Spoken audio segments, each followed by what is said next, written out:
বাংলাদেশের ক্ষমতা ছাড়ার পর ইউনূসকে ঘিরে ১০০ কোটি টাকার অভিযোগ, সত্য, বিতর্ক নাকি রাজনৈতিক পাল্টা আঘাত? বাংলাদেশের রাজনীতিতে আবারও আলোচনার কেন্দ্রে উঠে এসেছে নোবেল বিজয়ী অর্থনীতিবিদ ও সাবেক প্রধান উপদেষ্টা ডক্টর মোহাম্মদ ইউনূস। ক্ষমতা ছাড়ার পরপরই তার বিরুদ্ধে নতুন করে উঠেছে বড় আর্থিক অনিয়মের অভিযোগ। প্রায় ১০০ কোটি টাকা আত্মসাতের অভিযোগের তদন্তের দাবি উঠেছে। কিন্তু প্রশ্ন হলো, এই অভিযোগ কতটা সত্য?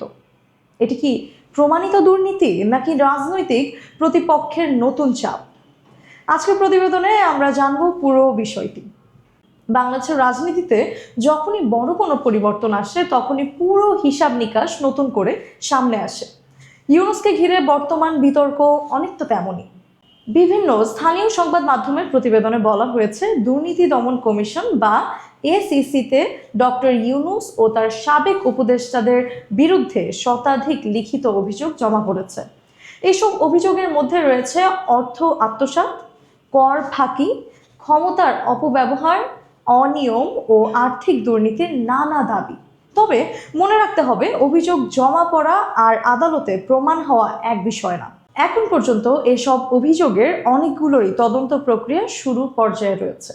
এর আগে ডক্টর ইউনূসের বিরুদ্ধে গ্রামীণ টেলিকম সংশ্লিষ্ট প্রায় ২৫ কোটি টাকা তছরূপের একটি মামলার চার্জশিটও গৃহীত হয়েছিল। সেই মামলায় অভিযোগ ছিল, শ্রমিক কল্যাণ তহবিলের অর্থ যথাযথভাবে বিতরণ না করে অনিয়ম করা হয়েছে।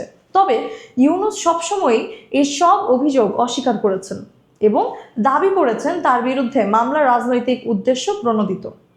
এখন যে ১০০ কোটি টাকা আত্মসাৎ কথাটি সামাজিক মাধ্যমে ভাইরাল হচ্ছে, সেটি এখনো আদালতে চূড়ান্তভাবে প্রমাণিত কোনো রায় নয়, বরং এটি বিভিন্ন অভিযোগ, দাবি এবং রাজনৈতিক বক্তব্যের অংশ হিসেবে বেশি আলোচিত হচ্ছে। নির্ভরযোগ্য সরকারি তদন্ত প্রতিবেদন প্রকাশ না হওয়া পর্যন্ত এটিকে নিশ্চিত সত্য বলা যায় না।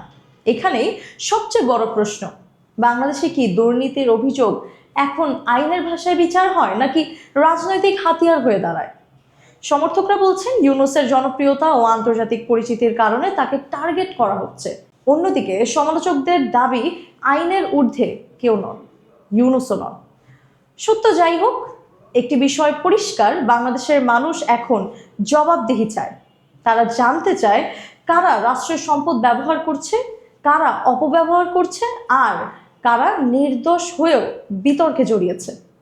আগামী দিনে যদি পূর্ণাঙ্গ তদন্ত হয়, আদালতে প্রমাণ আসে, তাহলেই পরিষ্কার হবে এই ১০০ কোটি টাকার অভিযোগ বাস্তব নাকি সত্যি রাজনৈতিক ধোঁয়াশা। আপনার কি মনে হয়, ডক্টর ইউনূস কি রাজনৈতিক ষড়যন্ত্রের শিকার নাকি সত্যি বড় কোনো আর্থিক কেলেঙ্কারির সঙ্গে যুক্ত?